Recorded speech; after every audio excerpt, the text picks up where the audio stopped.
Ever since I was a kid, I've been a huge fan of dinosaurs. This is before Jurassic Park, by the way. Yeah, I'm old. But I used to like read books with artwork of dinosaurs in it, documentaries back in the day about dinosaurs. They were like stop motion claymation looking at the time. But then we had the Jurassic Park movie directed by Steven Spielberg based off the Michael Crichton novel. And of course, being a bookworm back in the day, I had to go and read the first Jurassic Park novel.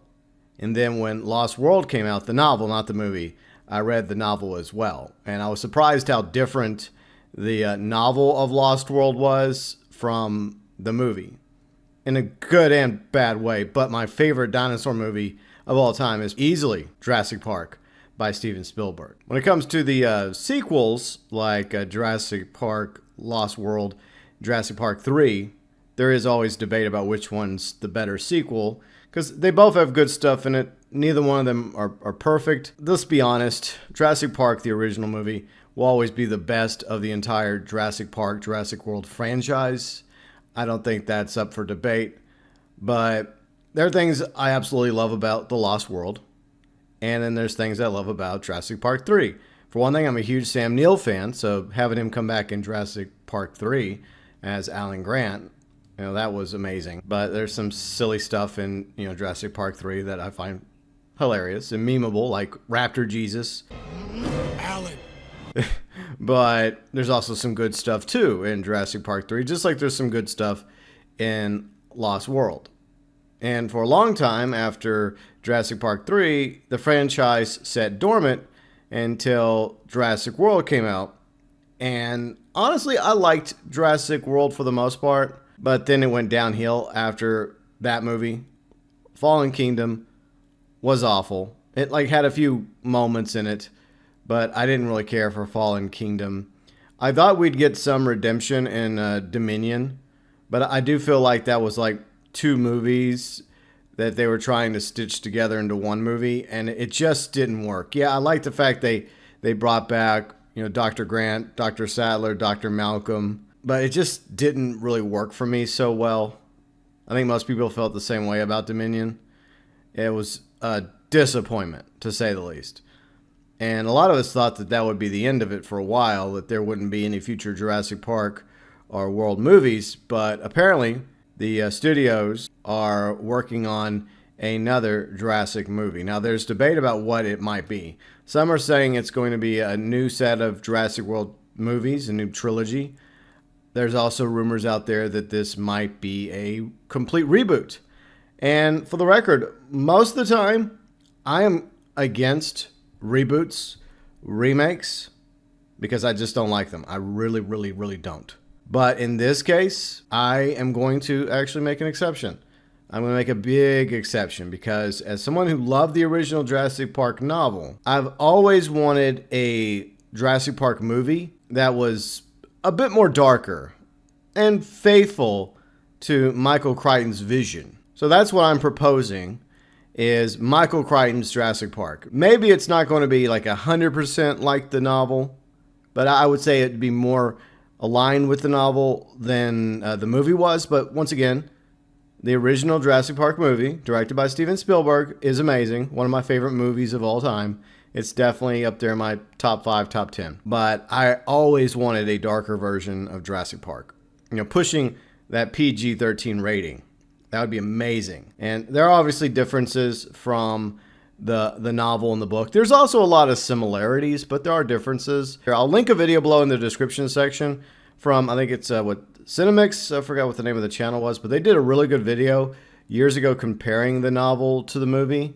And in case you're wanting to know, okay, what's the difference? I never read the novel, but I watched the movie. I want to know what the differences are. Well, go check out that video. There are obvious things that I would like for them to keep the same. The look of the dinosaurs, I think most of us have grown to really like the look of the dinosaurs in the Jurassic Park World franchises. So I don't really think there's a need to reinvent the wheel, even if there are some things that are different about dinosaurs, according to paleontologists now. Most Jurassic Park World fans just love the looks of the raptors, the T-Rexes and the Triceratopses and the Stegosauruses. I think that just keeping the look the same would be fine.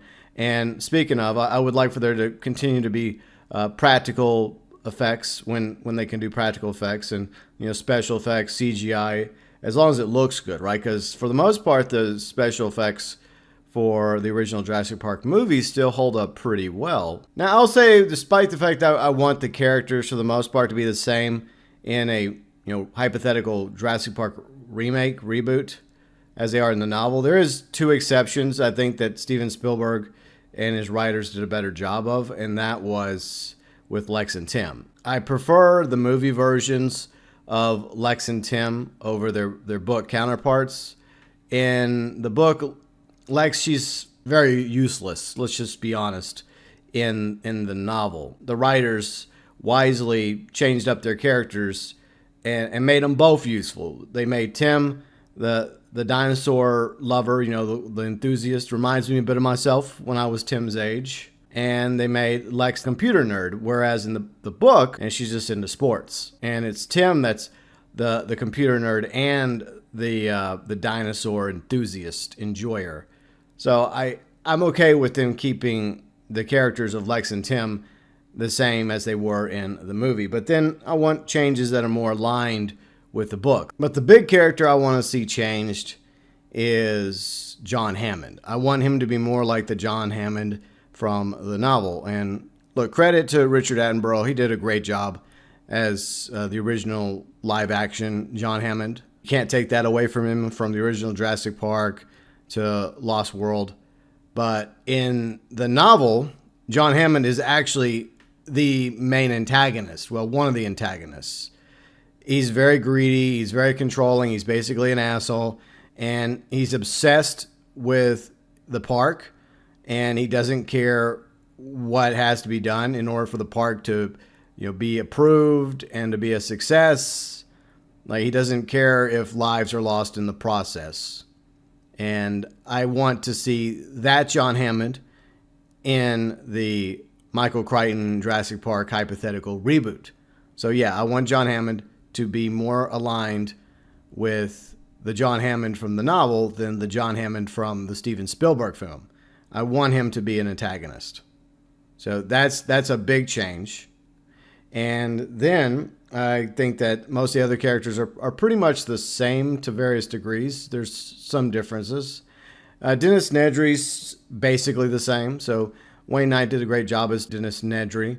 That's another one that we can absolutely have basically the same. Now, there are some similarities and differences when it comes to Dr. Grant, Dr. Sattler, and Dr. Malcolm. I believe that Dr. Sattler was a little bit younger in the novel, and Dr. Grant had a beard, and he actually liked kids, unlike the Sam Neill version of Dr. Grant, who didn't really like kids at first, but then, with his time with Lex and Tim, he kind of bonded with them.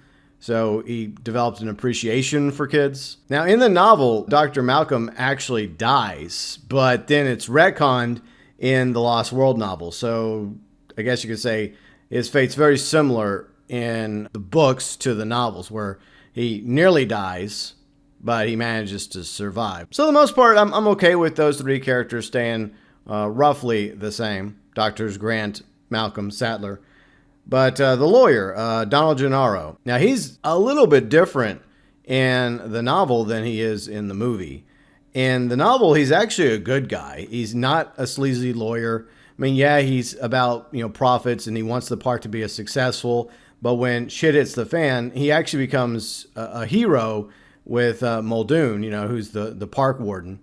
And Muldoon is pretty much the same for the most part. In the novel and the movie, I think there are some differences, but about the same, Muldoon novel to movie. But with Gennaro, he's not the one that abandons Lex and Tim. He's actually very heroic compared to his movie counterpart. I feel like maybe they should, give some justice to Gennaro and show us what Gennaro was actually like in a hypothetical Michael Crichton Jurassic Park reboot. So yeah, I definitely want that version of Gennaro to be a bit more faithful.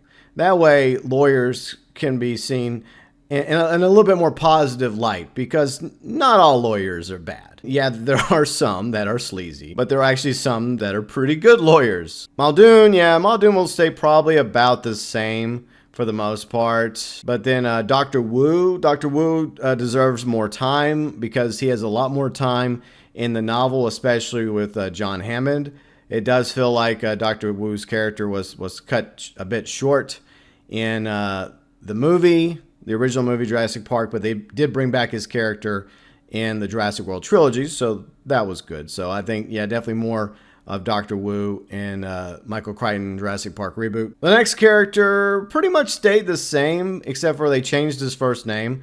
In the novel, Ray Arnold, played by the legendary Samuel L. Jackson, was actually named John Arnold, but the reason why they changed the name was because his first name was John, just like John Hammond, and I guess Steven Spielberg and the writers felt like there'd be confusion there.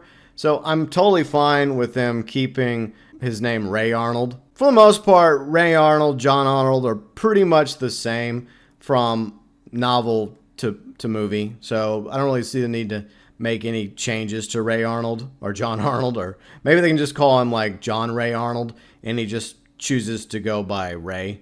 Now, another character that I guess should get more screen time, he didn't get as much in Jurassic Park. I think he was nursing a stegosaurus in the novel, and in the movie, he's clearly nursing a triceratops, Dr. Harding.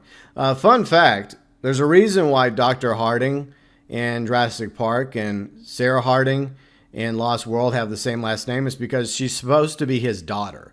They never mention that in the movie, The Lost World, but yeah, Sarah Harding is actually Dr. Harding's daughter. But see, that would have explained how Dr. Malcolm met Sarah Harding and how Sarah Harding already had liaisons with John Hammond because, John Hammond knew or knows Sarah's father. So it does surprise me that in the movie Lost World, they never once mention that Sarah Harding is Dr. Harding's daughter. Yeah, I guess you would get more time with Dr. Harding in the Jurassic Park remake movie. Now, Dodgson is still an antagonist. He represents Biosyn. He's the one who gets Nedry on board to steal the dino DNA. And Nedry's the one who sabotages the park, just like he does in the movie. The same thing in the novel. But Dodgson also has a bit more time in the novels, especially in the Lost World novel. And he definitely is very, very antagonistic, because he's out to steal Jurassic Park's secrets when it comes to dinosaurs for Biosyn. So yeah, we'll see a bit more of Dodgson as one of the main antagonists. Because there's like an external antagonist, that's Dodgson, and the internal antagonist of Jurassic Park is the man that runs Jurassic Park himself for his own ambitions, John Hammond. There are two more characters that are not really included in the movie that were in the novel. And I realize there's a reason why novels get changed, they get altered, because of the fact that novels can run a bit too long and you're having to trim the fat, you're having to cut characters out from the novel to the movie in order to make it work, because you're only one to like have a movie that has maybe like a 2.5 hour, 3 hour runtime at the most. So characters might be sacrificed and the amount of time you see the characters on the screen cut down.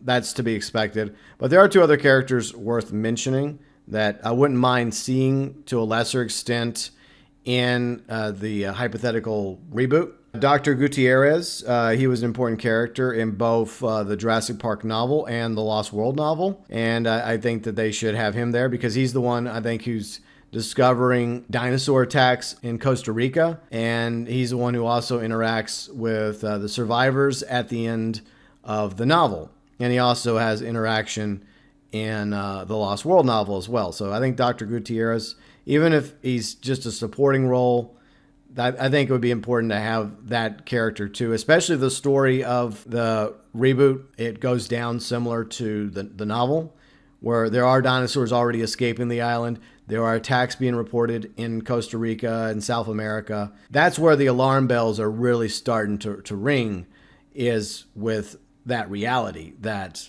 there's something bad happening on the the island of Isla Nublar. And the final character I want to mention is Ed Regis.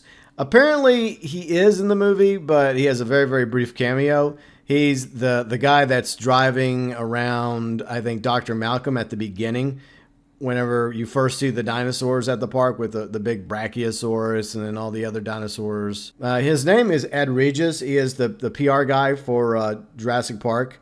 Now, he is slimy. He is sleazy. He is the one that is responsible for abandoning Lex and Tim, not Gennaro. So in the novel, it's Ed Regis that is tasked with staying with Lex and Tim during the tour that goes horribly wrong. And he also abandons Lex and Tim, and I think he does meet a similar fate. Regis should be in the movie, especially if you're going to make Gennaro more likable, more aligned with the way he is in the novel. You need some scumbag, you need some slime, and there you go. That's Ed Regis for you. Those are pretty much, I think, the characters. I may have missed one or two. I think I got them all. I did a bit of research. It's been ages since I read the novel, so obviously I'm not going off completely from the top of my head, but there's definitely a lot of moments that happen in the novel that were not included in the original film. And I think some of it was repurposed in future movies, like the pterodons, the aviary, that was repurposed in Jurassic Park 3. But there's definitely a lot of cool scenes that you read about in the novel that weren't in the movie. And look, the movie is still amazing. The original Jurassic Park movie, directed by Steven Spielberg, still holds up to today. But if they're going to do a reboot, they might as well go back to the source material, to the original Michael Crichton novel, and just stick with that for the most part, with a few changes. I think the score should stay the same too. The Jurassic Park score is amazing. For the most part, I don't really want it changed too much. I think that John Williams, once again, another brilliant score by him. I realize he's not doing much composing these days. I think he retired. Don't really blame him. But maybe another up-and-coming composer can, take the original theme of Jurassic Park and the music from Jurassic Park and add their own little spin to it. If they choose not to change the theme or the score, I have no problem with that at all. Just like with the looks of the dinosaurs, from the raptors to the T-Rex to all the other dinos that are featured in Michael Crichton's Jurassic Park. And there are definitely more dinosaurs that are in the novel than were featured in the movie. So hopefully we see even more dinosaurs. Perhaps the reboot could be, instead of set in like the 90s, maybe it's set in the modern day because, technology has advanced even more so now than the 90s. Or maybe set in like the late 2020s or the early 2030s. And there you go. I mean, it might even be more plausible today than it was back in the 1990s. When it comes to how far we've come with DNA sequencing, supercomputers, the technology, the cloning, all that stuff necessary to maybe one day bring dinosaurs back to life. Even if it never actually happens, it does feel a lot more plausible now than it did back in the 90s, especially with all the scientific advancements. So if they want to put it in a modern setting, I think that's totally fine. And I think that if they're going to sequel bait Jurassic Park, then do Michael Crichton's The Lost World, even though he was kind of encouraged to write that novel by Steven Spielberg. It's not as good as the Jurassic Park novel. It's an okay novel, and there's definitely differences between the novel Lost World and the movie. Site B is pretty much the same. Isla Sorna, that's the same. Dr. Malcolm's in it. Sarah Harding's in it. There's definitely other changes. There's more Dachshund in the Lost World novel. So there you go. You could just bring Dachshund back. Dachshund! Dachshund! We've got Dachshund here! If they were to do more than simply a reboot to Jurassic Park, then just reboot the Lost World as well and just call them both, like Michael Crichton's Jurassic Park and then Michael Crichton's The Lost World. Here's hoping that whoever's behind the script or the story for the next Jurassic movie is also a fan of dinosaurs and the novels written by the late Michael Crichton, and has a similar vision to what I would do if I was writing the script and it was my vision and I was the one getting the money to make the next Jurassic movie. I would just go back to the novel. I would just say, okay, let's do a reboot and let's make it more faithful to Michael Crichton's novels, Jurassic Park and Lost World, and go from there. So if Michael Crichton's Jurassic Park movie was successful, then we could do, obviously Michael Crichton's The Lost World as a sequel. After that, well, you know how sequels tend to go. But it's one of those rare occasions where I've always wanted a reboot, even if it is to a much beloved movie like the original Jurassic Park, directed by Steven Spielberg. Still love it, still hold it in extremely high regard. But as a fan of the novels, I love the cautionary tale and darker tone of Michael Crichton's Jurassic Park and Lost World novels. So what would you like to see in a hypothetical script or story for the next Jurassic movie? Do you want it to be a continuation of where they left off from Jurassic World Dominion? Or would you prefer a complete reboot that is more aligned and faithful to the Michael Crichton novels? Thoughts, views, opinions, as always, welcome below in the comments section. Dinosaurs are real. Dinosaurs are real. Dinosaurs are real. Oh, dinosaurs are real.